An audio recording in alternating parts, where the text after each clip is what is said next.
Professor, you said a lot of wonderful things about China, and surely they're doing a lot of things right.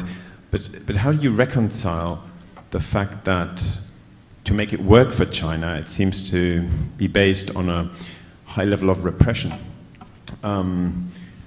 environmental destruction, censorship, a certain ideological stubbornness? I mean, we've spoken about Hong Kong, the Uyghurs. How do you reconcile that, and why do you think that's? I mean, do you think that's tolerable? Thank you. I'm really glad you asked that question, because your question captured very well the Anglo-Saxon media's perception of China. And I would suggest to you very bluntly that it's a distorted perspective of reality. Let's take the first word you use, repression. If the Communist Party of China only relied on repression to stay in power, it would not create the most dynamic economy in the world, right? It is by far the most dynamic economy in the world. It has delivered the fastest growing economy for 30 years.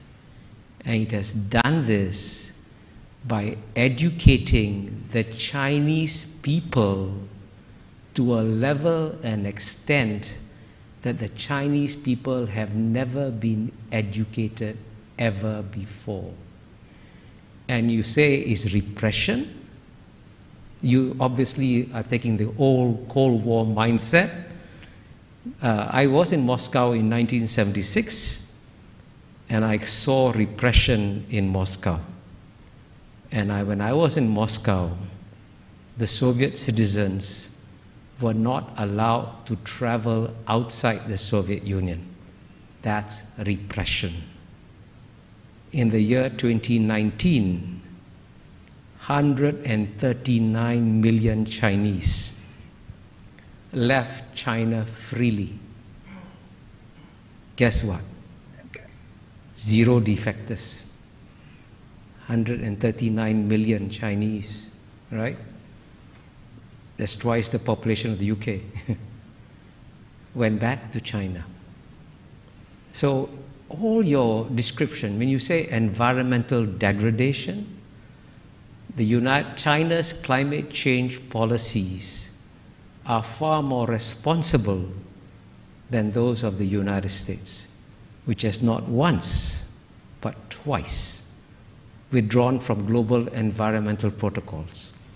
Kyoto Protocol, the Bush administration left 8 years. Paris Accords, Trump administration left 4 years. And you know what? The reason why we're having climate change today is not because of new flows of greenhouse gas emissions from China and India. It's because of what the Western countries have put in the atmosphere since the Western Industrial Revolution. Get the data. The single largest contributor, cumulatively, right, is number 1, United States, number 2, Europe, number 3, China. Right?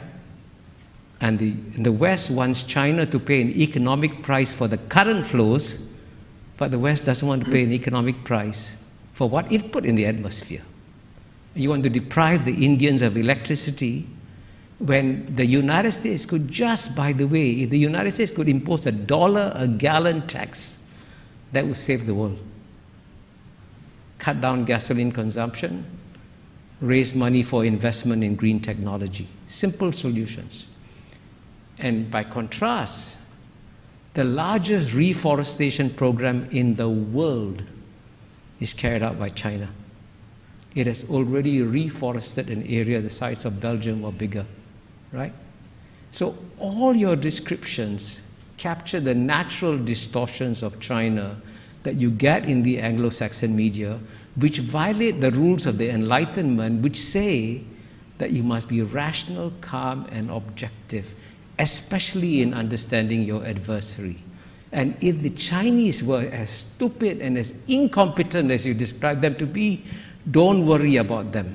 But I can assure you, you are now dealing with a far more intelligent and rational actor that doesn't fit any of the Anglo-Saxon categories that you applied to them.